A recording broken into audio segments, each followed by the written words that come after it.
ఈ వాస్తు చిట్కాలు పాటిస్తే మీ జీవితంలో డబ్బుతో పాటు సంతోషం కూడా. సంతోషం మరియు శ్రేయస్సు కోసం వాస్తు చిట్కాలు ఉన్నాయి. వాస్తు శాస్త్రం ప్రకారం మానవ జీవితంలోని ప్రతి అంశానికి మరియు ప్రతి పనికి కొన్ని నియమాలు మరియు నమ్మకాలు ఉన్నాయి.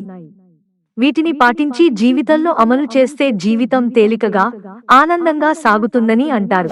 వాస్తు నిపుణుడు శారీరక, మానసిక ఆరోగ్యాన్ని మెరుగుపరచడమే కాకుండా ఆర్థికంగా మెరుగుపడేలా కొన్ని వాస్తు చిట్కాలు ఉన్నాయి.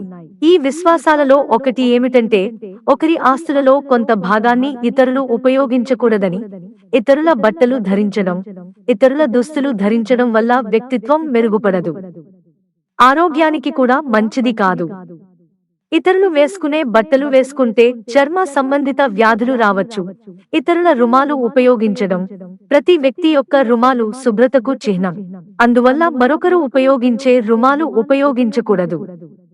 ఇది మీకు అనారోగ్యం కలిగించవచ్చు.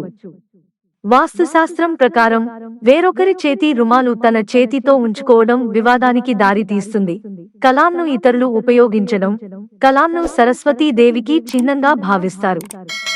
ఇతరులు ఉపయోగించే పెన్నును ఉపయోగించడం వల్ల ఆర్థికంగా నష్టపోయే అవకాశం పెరుగుతుంది. ఇతరుల ఉంగరాలు ధరించడం, వేర్వేరు వ్యక్తులు తమ వేళ్లకు వివిధ రకాల ఉంగరాలను ధరిస్తారు. వేరొకరి ఉంగరాన్ని ధరించడం వల్ల ఆర్థికంగా నష్టపోతారు. ఇతరుల నుండి స్కిన్ ఇన్ఫెక్షన్లు రాకుండా ఉండాలంటే ఇతరుల నుండి తీసుకున్న వస్తువులను మీరు ధరించకుండా ఉండటం ముఖ్యం. మరొకరి గడియారాన్ని ధరించడం. జీవావరణ శాస్త్రంలో గడియారాలకు ప్రత్యేక ప్రాముఖ్యత ఉంది. గడియారం రన్నింగ్ మరియు ఆపడం అనేది మీ మంచి లేదా చెడు సమయాన్ని నిర్ణయిస్తుంది. సెకండ్ హ్యాండ్ వాచి ధరించడం వల్ల చెడు కాలాలు వస్తాయి. కాబట్టి వేరొకరి నుండి అరువు తెచ్చుకున్న వాచీని ధరించకూడదు.